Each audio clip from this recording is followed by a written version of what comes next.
Hey, folks, this is comedian Mark Maron, and what the fuck? Why are you listening to Mr. Media Radio? You're listening to Chat About It, politics, business, sports, and entertainment. When it's time to chat, go to chataboutit.com. So much media, so little time.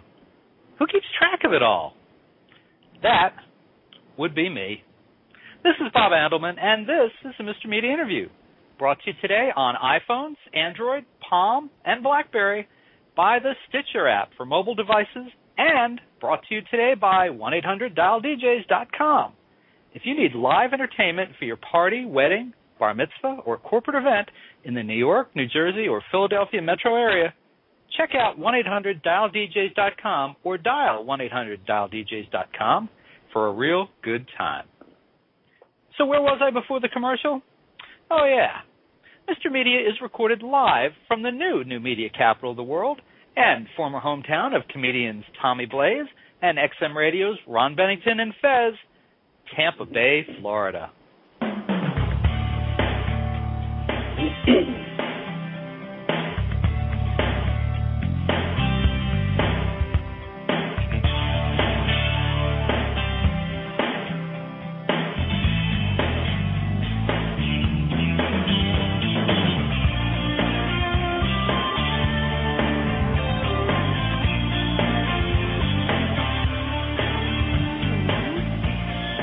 Brady has been on stage, told the jokes, suffered the hecklers, and luxuriated in the belly laughs.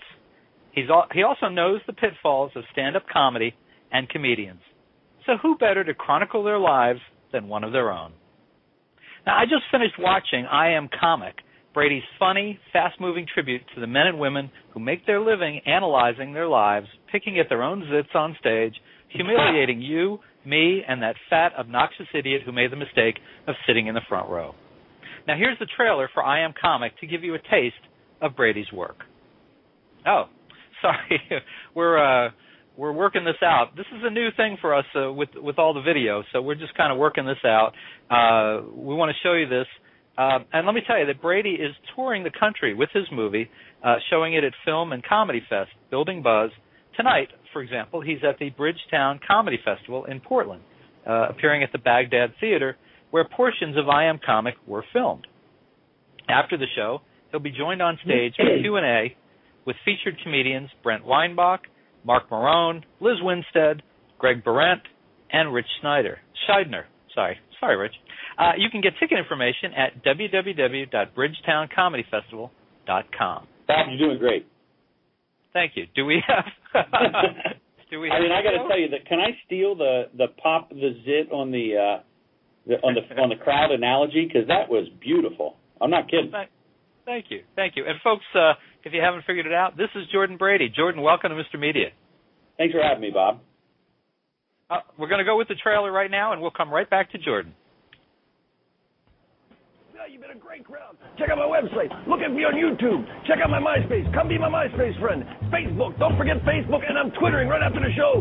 Check out what happened during the show. You just saw the show. Now find out what you saw during the show. Twitter me. Twitter you. Twitter everybody. Okay. Do you have a web page? Yeah, I do. The internet. Creative outlet and marketing engine. I'm horrible at self-promotion. So I will maybe write, hey, come to the show, whatever it is. I get guys that email me and tell me about their day, 4 times a week, just what they did that day. And you want to respond the first time, to be like, thanks for watching, so glad you came to the show. But if you write back again, I have a feeling he'll be wearing my head as a hat. I use the internet mainly for meeting people, people like-minded people, single people, people who are looking to have a good time, people who might, be interested in me coming over. Food. I think the internet has been amazing for comedy. It's been a whole new way to express yourself, but you can't control people who have video recorders on their phones. We're a nation of thinks, So I think that adds to them trying to goat you to snap. They're hoping that they'll be the first one to post you snapping. Why would you want an HBO special when you can have your whole act in 30-second increments on YouTube? And it's, the audience doesn't understand. They see nothing wrong with it. But you have on YouTube stuff that you're just working on, stuff that's old that is supporting the new stuff. It's a slow process to hone and change your act. It's not really off the top of our heads. So bravo. Yeah, there you go. We are on the slow bleeding edge of technology tonight, folks, and Jordan, adding video to the show for only the second time, and the first time that we are doing more than just having my smiling face. So we appreciate everybody bearing with us. Jordan, so we really are in the future. We really are the future of radio right now. This is the juggernaut of entertainment right now. Absolutely, and it might not even be called radio. They might call it television. We've just reinvented television, something from 60, 70 years ago. Amazing. Hey, thanks for playing that clip. And whoever, you just got the DVD today, so to take out the bad words, I don't know if you're doing that on the fly, but bravo. Nice job. There are a couple of bad words when you interview comedians to make a documentary. You get adult content and the bad words. So it was nice to hear it without the bad words. Thank you. It wasn't easy, and there's a wonderful intern in New York City who did some very fast work to snip those words and make us CBS safe. So thank you to our intern. So Jordan, a comedian, a documentary filmmaker, and an online radio host walk into a bar. What happens? They probably don't serve our kind. I don't know. I don't know. You stumped me on that one. I've been out of remission from active stand-up for the last decade, and just do it once or twice a year. And I got to a place, and what comes across in the movie is that stand-up comedians are addicted to the palpable laugh that they hear from the audience, from a connection they get, and some the attention, right? Mm-hmm. And so I was able to take friends and business colleagues and whatnot to see comedians, and then my peers like Dana Gould or Kathy Griffin would see me after the show and go, "How do you sit through the show?" And that's when I realized, okay, I got to do a documentary on this type of psyche. Well, now, was it difficult to get them to agree to be in this? I can think of any number of reasons why they would be, hesitant. Well, a lot of them were my peers from the 80s comedy boom that spilled over into the 1990s. Mm-hmm. So they were old friends, and I've done a couple movies that I put them in as, bit parts and whatnot. So there was a trust there. And then with Ritch Shydner, who is sort of he's the wrestler of comedy. He's the Mickey Rourke of the movie. He was a huge comedian in the 80s. And the story is, in the documentary, through the course of it, he starts doing stand-up again. So rather than follow like a young, struggling comedian, I followed a retired old comedian that got back into the game. Well, so my point, to answer your question, Ritch knew everybody. Ritch knew Tim Allen. Ritch knew Jeff Foxworthy. I worked with Jeff Foxworthy on the road. So between the two of us, we knew a lot of people, and I think they trusted us to make it funny. I mean, Jerry Seinfeld once said, when you dissect comedy, it often dies on the operating table. So there was a lot of fear. Well, hey, are you going to screw this up? Are you going to make this unfunny? And the response has been great. The comedians love the movie.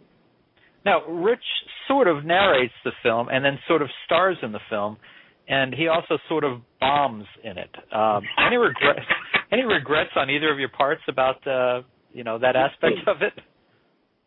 He's not too happy about bombing in a movie that's now getting this festival buzz.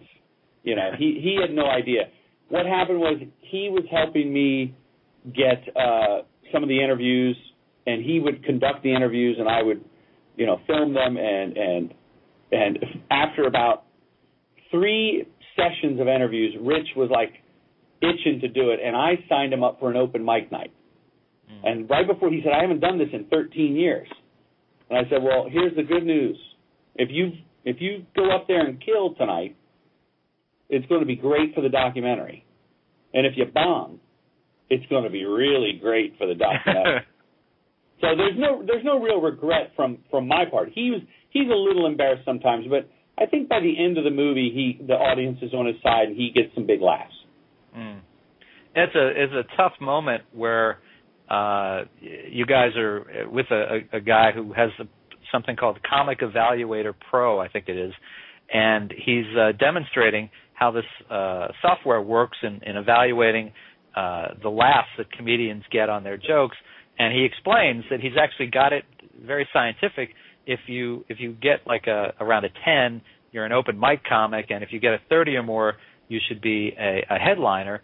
And I'm thinking that there was some jokes. I think it was Jeff Foxworthy material that was like a 30 or 33, and then he played Ritch Shydner's material, and that was kind of hard to watch.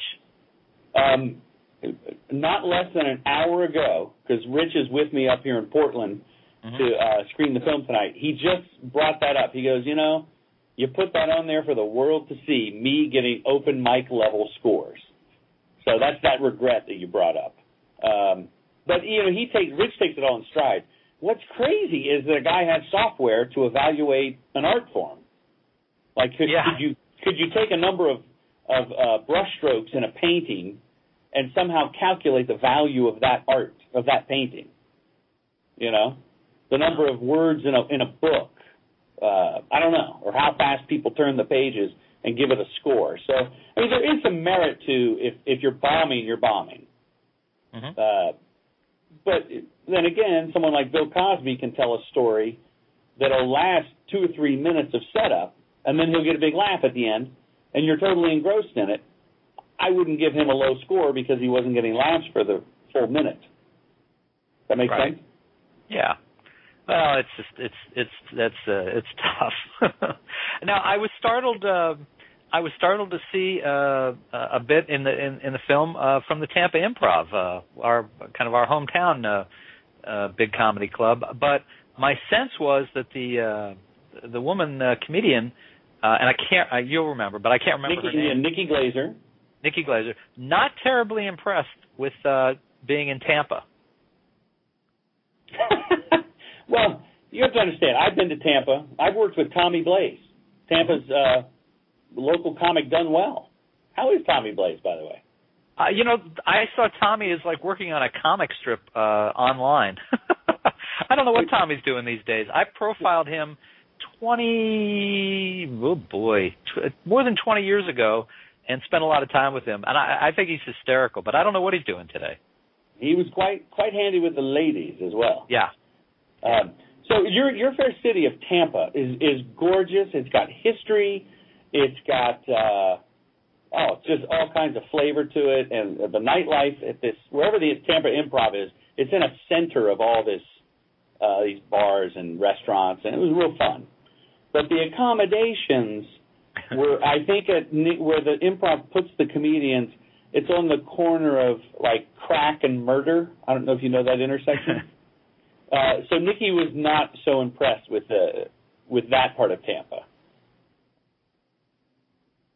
Yeah, I got that sense. And did she reach under the bed and find something that one of the male comedians had left behind?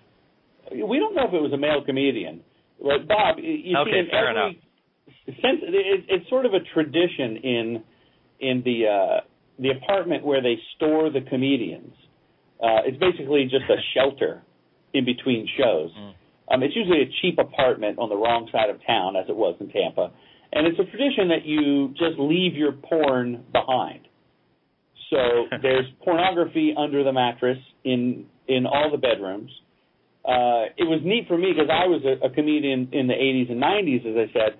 And now when I walked in, I was looking around. There was pornography on DVD.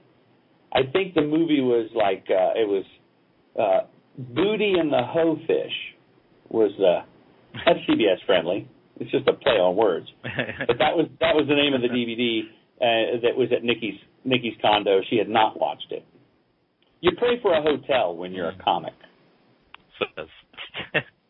Listening to the Mr. Media radio interview with Jordan Brady, director of the documentary film I Am Comic. We'll be right back, and this is 15 seconds of Bill Schecht from I Am Comic. Stick around. My stand-up career was a lot like my bar mitzvah. Very small house, Nobody understood what I was saying. There was nobody in the audience that could help me, and everybody made more money than I did. My name is Vivian Moreno. I'm a mother, and this is how I live united. People in my community are struggling to make ends meet right now, and it concerns me. So I volunteer with United Way to help people get back their earned income tax credit. This is important to me because in the last 7 years, it has helped put food on my table and pay my bills. I want everyone to have that same benefit. This year alone, I was able to help over 175 families get back over $243,000 in federal and state income tax. You should hear people when they find out. They say, oh, I'm going to buy a house, or I'm going to take my kids on a special trip. And I still feel like I get back more than I give just by volunteering. My name is Vivian Moreno. I help people achieve financial independence. So I don't just wear the shirt, I live it. Give, advocate, volunteer. Live United. Go to liveunited.org. Brought to you by United Way and the Ad Council. Broadcasting coast to coast, Phil Grandy tells people what Wall Street doesn't want you to know. Tanya on the line from Nevada. Hey, Jim from California, what's your opinion? Bruce from Texas. Phil, thanks for taking my call. I'm a fan of yours down here, and I never miss your show, and if the house is on fire, I don't leave till the show is over. San Francisco, Tampa, San Diego, Dallas, Houston, and Hillsdale. Catch host Phil Grandy weekdays 3 till 4 p.m. Eastern Standard Time on the Off the Wall Street Radio Network and on the web at chataboutit.com. All right, this is Bob Andelman, and you're listening to the Mr. Media radio interview with Jordan Brady, director of the documentary film I Am Comic. And thanks for having me. Oh, we're delighted to have you here, Jordan. This next clip is a very adult joke featuring Sarah Silverman and Claudia Lanau, who's the creator of the TV show Accidentally on Purpose. There's always that one joke that someone gave you that you go, that where they go like, I can't do this joke, you should do it. I will do it. Really? Are you sure? I had written a joke, and I had tried it out a couple of times, and I didn't feel like I could make it work. And it's totally the joke everyone ever quotes of mine. I was licking jelly off of my boyfriend's and I thought, oh, my God, I'm turning into my mother. The reason I wrote that joke was I was staying over at my parents' house for Thanksgiving, and I was in my old room, and I walked into the kitchen, and my mother is standing over the sink with a jar of jelly in one hand and a knife in the other, licking the jelly off the knife. And she turns to me and she said, this tastes so good on a man, even with the bleeps, I think people get it. Jordan, I think it's funny with the bleeps, Bob. It is funny. Do you think it matters who originated that joke, or is it entirely possible that they both wrote the joke independently of one another? Claudia wrote the joke and didn't feel comfortable doing it, and so she gave it to Sarah. Oh, I missed that. She said, Sarah, do you want to do this? And Sarah says, I'll totally, are you kidding? I'll totally do that joke. And then, Sarah twisted it into her own way, but it's to show that there is, there's more than one way to skin the. Well, I got to admit, I watched the film this afternoon, kind of hurriedly. I got Sarah introduced that, if somebody offers you a joke, of course I'm going to take it. And then with the back and forth, I was thinking, because there's a segment too where Carlos Mencia talks about stealing jokes, and he says, F yeah, I steal jokes. You tell a good joke. If I'm in the room, I'm going to steal the joke. And I got that confused. So good. I'm glad you cleared that up. So they were friends, and they were hanging out the improv, and Claudia just didn't feel comfortable making the joke work. So she said, Sarah, why don't you take it? It fits your persona. And Sarah glommed onto it. I think it's in her movie Jesus is Magic. Okay. Well, what message do you think your film sends to young comics and wannabes, or what message would you like it to send? I would like it to say that you have to really want to do it in your heart. In L.A., especially where I live, there's a lot of actors, and their agents will say, you should do stand-up so you could get seen. Why don't you start doing a stand-up act because casting directors and producers will see you. And I hope the movie says, don't do it for that reason. I mean, if you want to, fine. But to really commit yourself to being a stand-up, you have to be a little twisted. I mean, it's kind of a lifestyle. It's like being an alcoholic.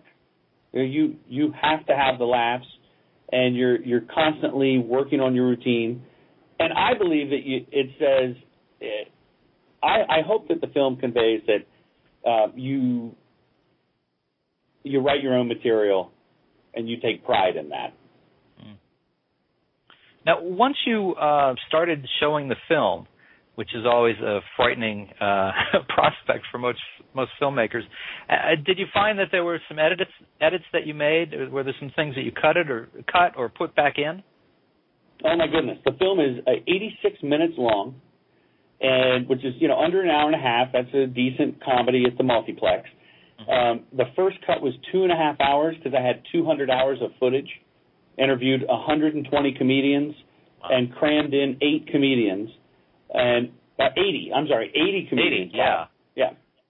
And back to what point I'd like to make is it doesn't matter if you're black or white or a woman or Hispanic or a man or gay or straight.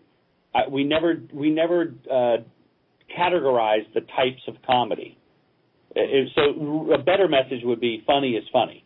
If you're getting laughs, you're a comedian. Janeane Garofalo and Jeff Foxworthy have 2 polar opposite audiences, and I just wanted to show the commonalities between them, that they work on their craft, they think funny, they have a desire and a passion to do it, and that's what I'm hoping the movie says. So when I screened the film, oh my gosh, we had to cut things that I love. We had to cut. It was just getting too long and too boring. I had a song about selling merchandise after the show. And comedian Josh Blue, who won the Last Comic Standing show, he was selling T-shirts and signing autographs and everything. It didn't really move the story along. So things like that got cut. All right. Well, we are just about out of time. I wanted to ask you, when will most of the country get a chance to see the movie? Will it hit theaters or will it go DVD? What do you know? Here's what I know. The intern who bleeped out the bad words is in New York City. Yeah.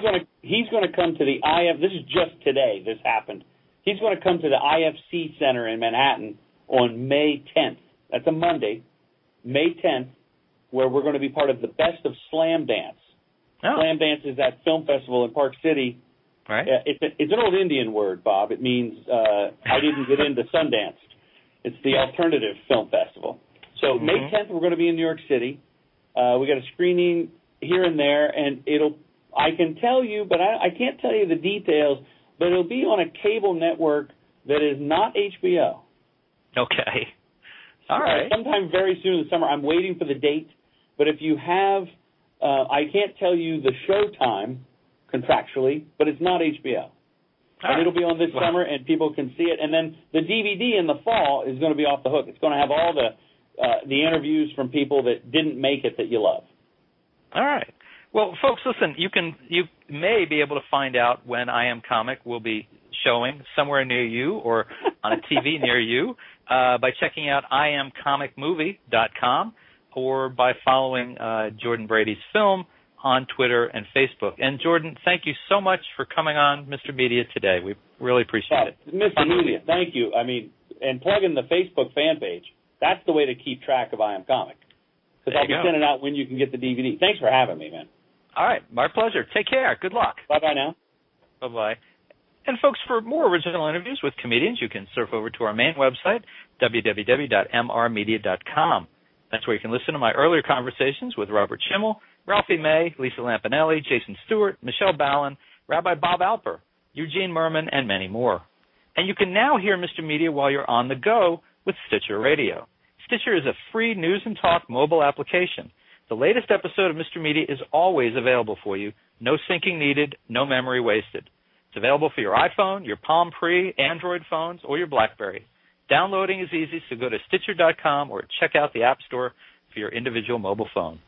Subscribe to Mr. Media on iTunes, and you'll never miss a show. Just search Mr. Media Interviews from within iTunes and subscribe for free. You can also follow me on Facebook or on Twitter. www.twitter.com/Andelman or facebook.com/Andelman. Thanks so much for joining us today. We always appreciate when you give up a piece of your day and come spend it with Mr. Media. Thanks for listening, everybody.